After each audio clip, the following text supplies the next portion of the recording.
आज हम क्रिया के बारे में पढ़ेंगे। कल की वीडियो में हमने क्रिया के भेद पढ़े थे, जिसमें कर्म के आधार पर क्रिया कितने भेद होते हैं, उनका अर्थ और उनको पहचानने के तरीके हमने जाने थे। लेकिन आज हम क्रिया का दूसरा भेद है प्रयोग एवं रचना के आधार पर क्रिया। इसके भेदों के बारे में हम जानेंगे कि इसके कितने भेद होते हैं और ये कैसे बनती है, इसकी पहचान क्या है।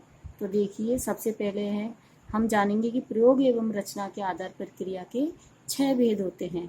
अब पहला भेद है संयुक्त क्रिया, दूसरा नाम धातु, तीसरा प्रेरणार्थक क्रिया, चौथा पूर्वकालिक क्रिया, आज्ञार्थक क्रिया, सजातीय क्रिया। इस प्रकार से हमने ये पढ़े हैं कि रचना एवं प्रयोग के आधार पर क्रिया के 6 भेद होते हैं।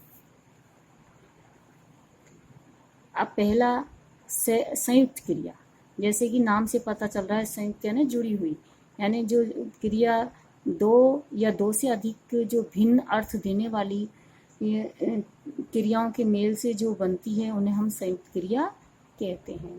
तो देखो, इसमें पता चलता है कि हमें जब क्रिया दो या दो से अधिक भिन्नार्थक क्रियाओं से के मेल से बनती है तो उन्हें हम संयुक्त क्रिया कहते हैं। जैसे सुमन ने दूध पी लिया होगा, सुमन ने दूध पी लिया होगा।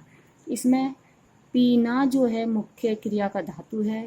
पी यानी पीना, पीना इससे क्रिया बनती है पीना। लिया यानी लेना, होगा ये समय को दर्शाता है। तो तीनों मिलकर के एक क्रिया बनाते हैं, जिसको कि हम कहते हैं संयुक्त क्रिया। मोहन खाना खा चुका था। खा क्या है? क्रिया का मुख्य धातु है जिस मुख्य धातु, इससे क्या बनती है, कौन सी क्रिया बनती है? खाना। चुका यानी खा चुका था, ये जो दोनों मिलकर के बनती है, जो हमारी कौन सी क्रिया बनती है? संयुक्त क्रिया। इससे हमको पता चलता है कि हमारा कार्य हो चुका है, यानी कि क्रिया के जो कार्य है, क्रिया है, उसके होने का समय का पता चलता है। दूसरी आती है नाम धातु क्रिया। नाम धातु यानी नाम से ही पता चल रहा है कि जो क्रिया धातु के नाम से जानी जाती है उसे हम नाम धातु क्रिया कहते हैं। जैसे कि जो क्रिया संज्ञा सर्वनाम विशेषण शब्दों में धातु की तरह प्रत्यय लगाकर बनती है, उन्हें नाम धातु क्रिया कहते हैं। यानी कि समझ में आया कि संज्ञा सर्वनाम विशेषण शब्दों में धातु की तरह प्रत्यय लगाकर जो क्रिया बनती है उसे हम नाम धातु क्रिया कहते हैं। देखो, इनको पहचानना इतना सरल होता है कि ये किससे बनती है? संज्ञा सर्वनाम विशेषण से, और इनके पीछे ये प्रत्यय लगा देते हैं तो क्रिया बन जाती है। जैसे लजाना, लजाना किससे बनी है? लाज से। लाज क्या है? संज्ञा। संज्ञा में प्रत्यय जोड़ा तो हमारी क्रिया बनी है लजाना। गर्माना, गर्म, गर्म क्या है? संज्ञा, जिससे हमारी इसमें क्या जुड़ा है? प्रत्यय, तो क्या बन गया हमारा? गर्माना। मोटाना, मोटा क्या है भाई? विशेषण, इसमें हमने प्रत्यय जोड़ा तो हमारी क्रिया बनी है मोटाना। अपनाना, ये सर्वनाम से बनी है। तो इस प्रकार से देखो, ये नाम से ही बनी है। नाम में प्रत्यय जोड़ करके कौन सी क्रिया बनी है हमारी? नाम धातु क्रिया। तीसरी बनती है हमारी प्रेरणार्थक क्रिया। प्रेरणार्थक में देखो, शब्द से पता चल रहा है प्रेरणा का अर्थ देने वाली, यानी प्रेरणा द्वारा कार्य करवाने वाली क्रिया है ना। तो हम पढ़ेंगे जिस क्रिया शब्द से यह पता चले कि कर्ता स्वयं कार्य नहीं करके कि दूसरों को प्रेरणा देकर कार्य करवाते हैं, उन्हें हम प्रेरणार्थक क्रिया कहते हैं। तो इसमें पता है कि भाई कर्ता स्वयं कार्य नहीं कर रहा बल्कि दूसरों से प्रेरणा देकर के कार्य करवा रहा है, इसलिए इसको हम प्रेरणार्थक क्रिया कहते हैं। अब देखिए, यहाँ भी प्रेरणा द्वारा खुदवाना, यानी कर्ता ने स्वयं नहीं खोदा इसको, गड्ढा हो, कुछ तालाब खुदवाया, गड्ढा खुदवाया, है ना। तो इसमें कर्ता स्वयं कार्य नहीं कर रहा बल्कि वो दूसरों से प्रेरणा देकर के कार्य करवा रहा है। लगवाना, मोहन ने बगीचा लगवाया, तो मोहन खुद ने बगीचा नहीं लगा रहा बल्कि दूसरों से वो लगवा रहा है। करवाया, पिलवाया, इस तरह से इनमें जो ये क्रियाएं हैं ये प्रेरणार्थक, प्रेरणा द्वारा कार्य करवाया जा रहा है, इसमें कर्ता स्वयं कार्य नहीं कर रहा है, इसलिए इनको कहते हैं हम प्रेरणार्थक क्रिया। अब आती है हमारी पूर्वकालिक क्रिया। देखिए शब्द से पहचान हो रही है कि पूर्वकालिक यानी पूर्व काल में जो क्रिया संपन्न होती है उसको हम पूर्वकालिक क्रिया कहते हैं। तो इसकी हम वो देखेंगे हम के परिभाषा। जब वाक्य में दो क्रिया हो लेकिन पहली क्रिया पूर्ण होने के पश्चात दूसरी क्रिया संपन्न हो तो पहले पूर्ण होने वाली क्रिया को पूर्वकालिक क्रिया कहते हैं। देखो और अब इसमें हमको पता चल गया ना कि जब दो क्रियाएं तो होती है साथ में, लेकिन वो साथ साथ नहीं होती, बल्कि जो पहली क्रिया है वो पहले संपन्न होती है, उसके बाद दूसरी क्रिया शुरू होती है, दूसरी क्रिया संपन्न होती है, तो हम उसको जो पहले क्रिया संपन्न हुई उसको हम कहेंगे पूर्वकालिक क्रिया। अब देखो शब्दों के अर्थ से पता चल जाएगा भी कौन सी क्रिया संपन्न पहले हुई है। थक कर, थक कर, जैसे मोहन थक कर सो गया, मोहन थक कर सो गया। अब देखिए इसमें कौन सी क्रिया, थक्कर क्रिया है, सोना क्रिया है, गया क्रिया है, लेकिन सबसे पहले क्रिया कौन सी संपन्न हुई है, थक्कर, यानी पहले थक चुका है वो तब जाके सोया, यानी ये वाली क्रिया पहले संपन्न हो गई, उसके बाद ये वाली क्रिया संपन्न हो रही है, इसलिए हमें इसको कहेंगे पूर्वकालिक क्रिया। पढ़कर, यानी कि मोहन पढ़कर सो गया, नहीं पहले क्रिया कौन सी संपन्न हुई, पढ़ना, पढ़ से पढ़ना क्रिया जब पहले संपन्न हुई है इसको हम पूर्वकालिक क्रिया कहते हैं। अब देखिए नहाकर, नहाकर, बच्चे नहाकर स्कूल गए, तो स्कूल तो गए लेकिन क्या करके, नहाकर, यानी पहले क्रिया कौन सी संपन्न हुई, नहाना, नहाना हमारी जो क्रिया है वो पहले संपन्न हुई है, तो बच्चे नहा करके स्कूल गए और गए बाद में। इस तरह से हम क्रिया की पूर्वकालिक क्रिया की पहचान कर सकते हैं। कर, पढ़ के, पढ़ करके, इस तरह से जो शब्द आते हैं वो पूर्वकालिक क्रिया के ही होते हैं, यानी पूर्वकालिक क्रिया पहले संपन्न होती है और दूसरी क्रिया बाद में संपन्न होती है। आगे देखेंगे हम आज्ञार्थक क्रिया। शब्द से पता चल रहा है आज्ञा देकर, आज्ञा का अर्थ देने वाली क्रिया को हम आज्ञार्थक क्रिया कहते हैं। जिस क्रिया का प्रयोग आज्ञा, अनुमति, प्रार्थना के लिए किया जाता है उसे आज्ञार्थक क्रिया कहते हैं। अब जैसे देखो आज्ञा दिए इसमें कि बैठ जाओ, बैठ जाओ, इस शब्द इस क्रिया से पता चल रहा है कि आज्ञा दी जा रही है बैठने के लिए, कि कौन सी क्रिया, आज्ञार्थक क्रिया। तुम मेरे साथ आओ, तो ये क्या है, ये भी आज्ञा है भाई, तुम मेरे साथ आओ, तो आइए क्या है, ये आज्ञार्थक क्रिया, आइए, जाइए, ये इस तरह से जो आज्ञा दी जाती है, अनुमति दी जाती है, किसी कार्य के लिए प्रार्थना की जाती है, तो उस शब्द को हम कहते हैं आज्ञार्थक क्रिया। अब आती है हमारी स्वजातीय क्रिया। स्वजातीय यानी समान जाति वाली क्रिया, तो उसको हम कहेंगे स्वजातीय क्रिया।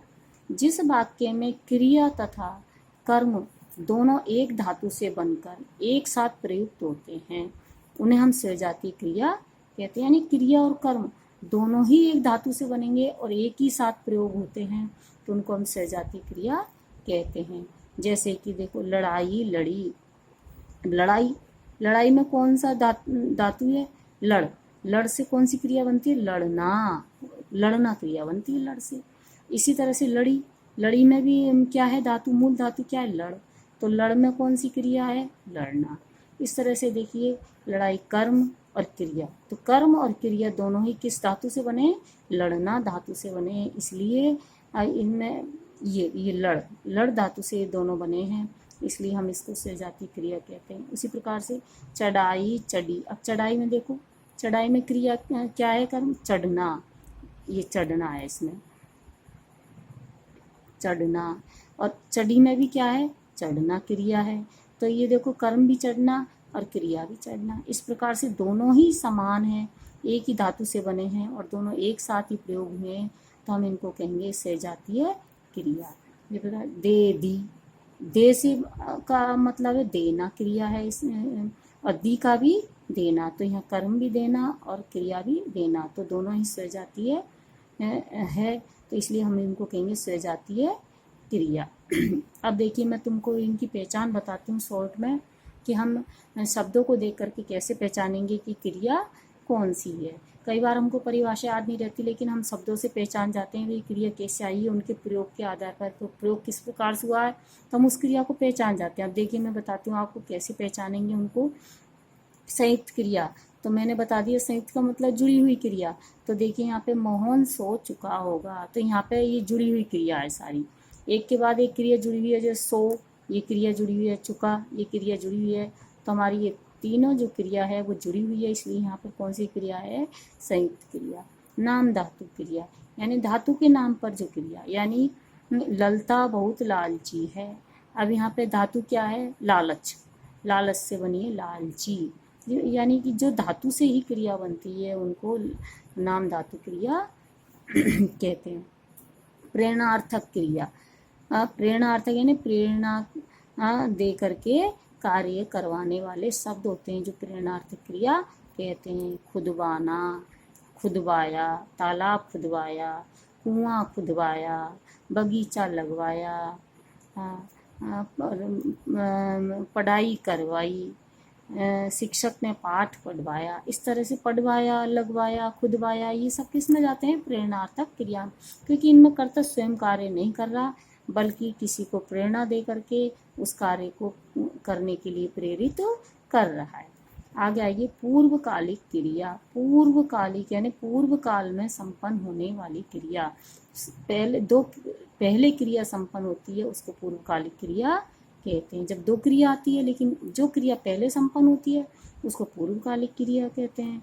जैसे सोकर, नहाकर, पीकर। और इसकी एक पहचान और पूर्वकालिक क्रिया की कि इसमें जो धातु के अंत में कर, के, करके, इस तरह के जो लगते हैं प्रत्यय, उनको पूर्वकालिक क्रिया कहते हैं। देखिए सोकर, सोकर उठा, तो उठा बाद की क्रिया है, सोकर पूर्वकालिक क्रिया है। नहाकर गया, गया बाद की क्रिया है, नहाकर पहले नहाया फिर गया, तो ये पहले संपन्न क्रिया है। पीकर सो गया, तो सोना बाद में है, पीना पहले, तो पहले जो क्रिया संपन्न होती है उनको पूर्वकालिक क्रिया कहते हैं। अब आगे आज्ञार्थक क्रिया, आज्ञा के द्वारा, यानी जिन क्रिया शब्दों से आज्ञा, अनुमति, प्रार्थना का पता चलता है उनको हम आज्ञार्थक क्रिया कहते हैं। यानी बैठ जाओ, आइए, जाइए, इन शब्दों से पता चलता है कि इन सब में किसी में प्रार्थना की गई है और या आज्ञा दी गई है। इस तरह के शब्दों में जो क्रिया होती है उनको हम आज्ञार्थक क्रिया कहते हैं। स्वजातीय क्रिया यानी समान जाति की क्रिया, कर्म और क्रिया दोनों समान धातु से बनकर एक साथ आते हैं तो उस स्वजातीय क्रिया होती है। जैसे लड़ाई, लड़ी, लड़ाई देखो समान है, लड़ाई, लड़ी, दोनों में क्या है, लड़ना, तो स्वजाति हो गई, तो इनको हम स्वजातीय क्रिया कहते हैं। देखो कर्म में भी लड़ना है और क्रिया में भी लड़ना क्रिया है। चढ़ाई, चढ़ाई में भी चढ़ना, चढ़ी में भी चढ़ना, तो दोनों स्वजातीय क्रिया, इसलिए हम इनको स्वजातीय, समान धातु से बनी, इसलिए हम इनको स्वजातीय क्रिया कहते हैं। इस प्रकार से हम जल्दी से वाक्यों के अंदर क्रिया की पहचान कर सकते हैं। तुम्हारे क्रिया समझ में आ गई होगी। कल मैंने जो कर्म के आधार पर क्रिया पढ़ाई थी, आज रचना एवं प्रयोग के आधार पर क्रिया पढ़ाई है। आज हमारा क्रिया पूर्ण हुई, तुम्हारे समझ में आ गई होगी। ओके।